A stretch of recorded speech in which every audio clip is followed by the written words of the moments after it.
of Representatives. Siya plus yung 17 congressmen mentioned by the Vizcaya Couple, including Congressman Eric Yap. Yan yung imbitahan namin through the speaker. So yung very important... Yeah, darating siya.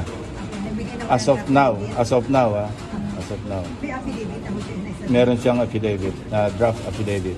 So what about Saldico? Si Saldico, we're extending our invitation kung po pwede siyang mag-participate via Zoom. Of course, kung nasa abroad siya, as we all know, most probably he's abroad.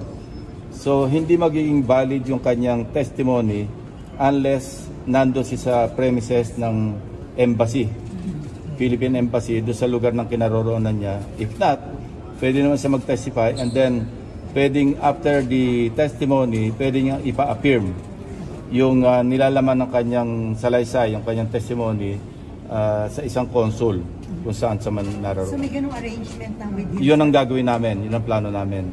Kung hindi siya makapunta sa embassy physically para doon siya mag-testify, para maging valid yung kanyang testimony, even after testifying, pwedeng i-affirm through a consul na yung kanyang tinestify, maybe alam mo, Friday, tapos pumunta siya ng embassy or consulate ng Saturday, pwede niyang i-affirm doon na lahat ng tinestify niya truthful, at saka yung wala siya idadagdag, walang babawasan doon sa kanyang tinestify.